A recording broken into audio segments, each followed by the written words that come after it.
सत शुद्धो ध्रुवा स्मृति, ये संत हजारों हजार वर्ष पहले सूत्र दिया।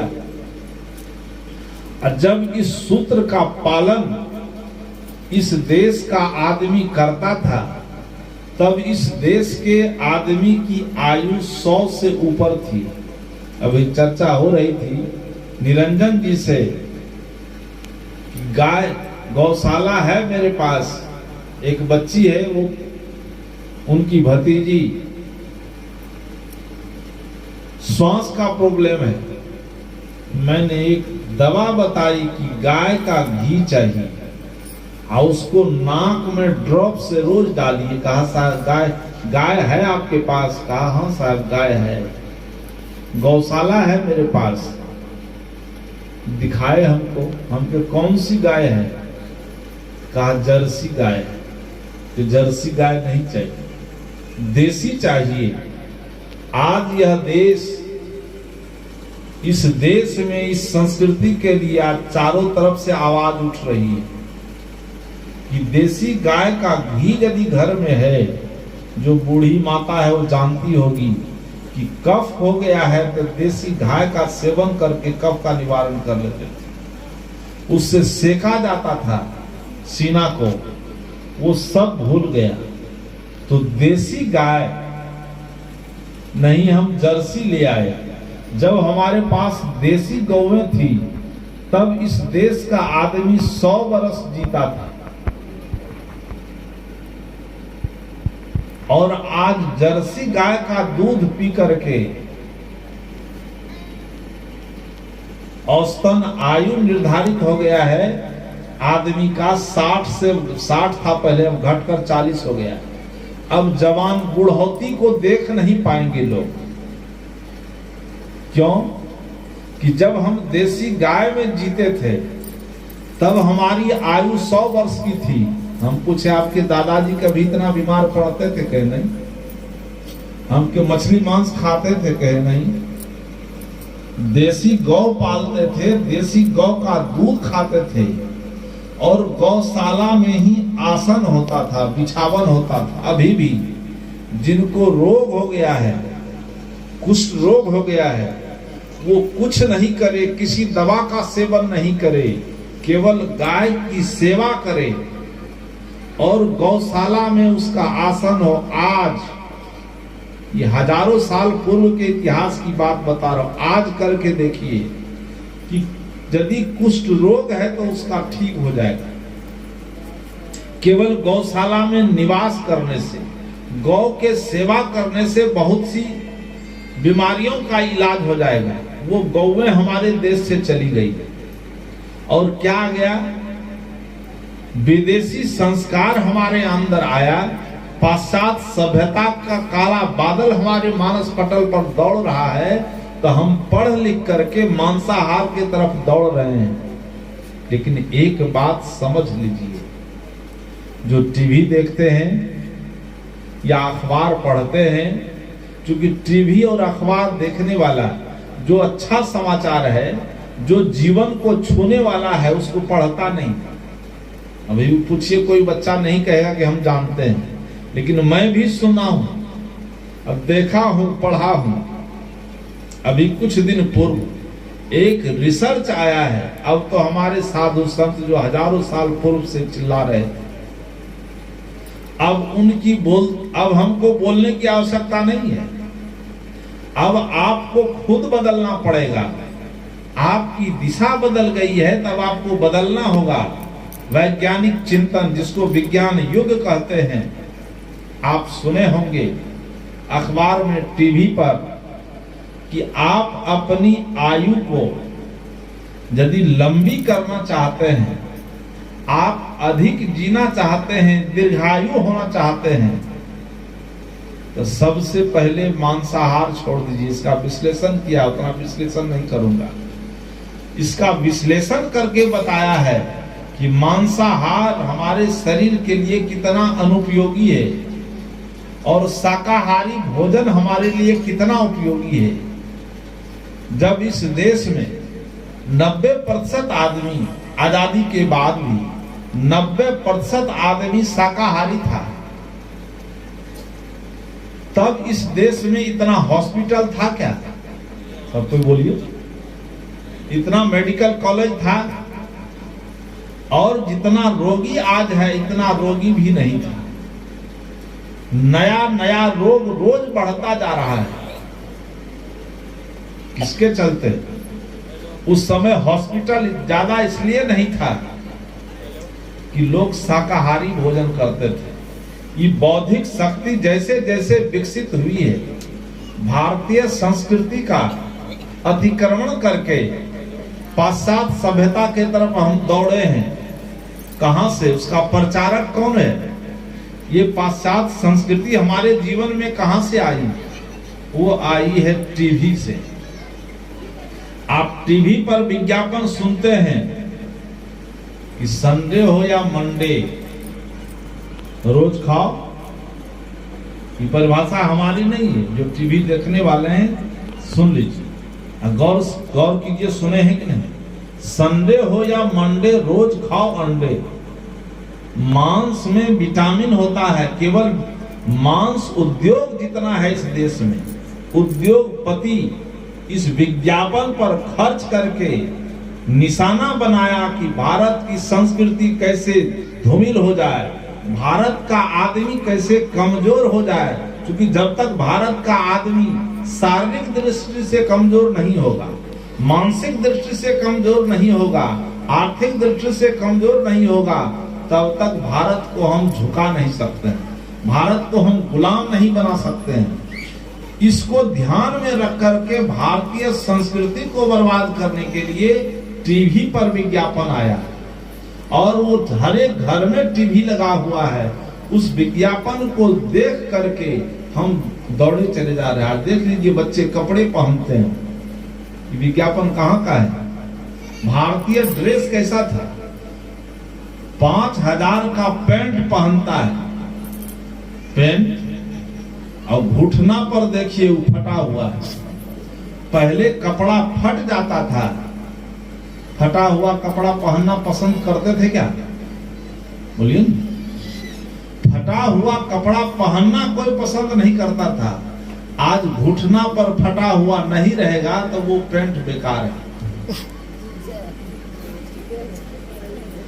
बच्चियां देह को ढक करके चलती थी, आज बच्चियों का ड्रेस देख लीजिए। समूचा देश पाश्चात्य सभ्यता में डूबता चला जा रहा है और अनैतिकता का आमंत्रण बढ़ता चला जा रहा है, अनैतिकता का वातावरण बढ़ता चला जा रहा है, अनैतिक व्यवहार होता चला जा रहा है। ये विज्ञापन वहां से आया। तो इस विज्ञापन को हम देखते हैं, जिसको हम नकल कर सकते हैं, और उसी टीवी पर विज्ञापन नहीं आया, इसकी व्याख्या है। 20 मिनट की व्याख्या है और 20 मिनट में जो व्याख्या किया है भारतीय संस्कृति को फिर से लाके खड़ा कर दिया। कहा कि मांसाहार छोड़ करके हम 13 वर्ष आयु बढ़ा सकते हैं। यदि केवल हमने आहार में परिवर्तन कर देते हैं तो हमारी आयु 13 साल बढ़ जाएगी। अब हमको चिल्लाने की आवश्यकता है? और इसको सुनकर यदि आप नहीं बदलते हैं तो दोष किसका होगा? आप तो साधु संत पीछे रह जाएंगे, विज्ञान आगे आ गया। और नहीं जानते हैं, जो बच्चे हैं, बच्चियां हैं, सुधीर चौधरी का संपादकीय टीवी पर या मोबाइल पर खोल करके पढ़ लेना।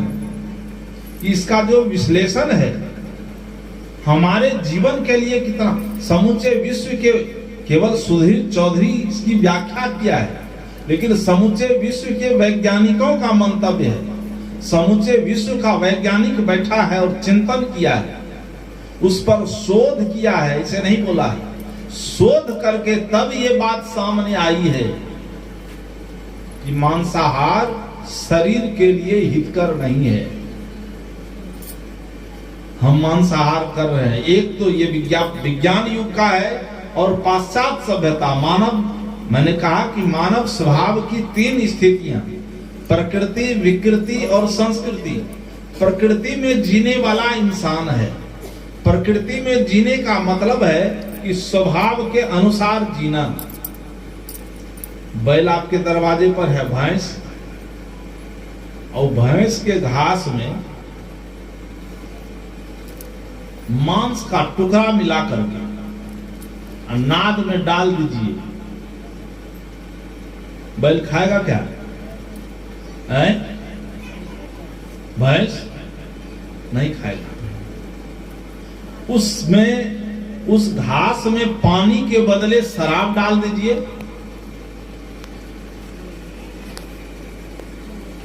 पानी पिएगा क्या?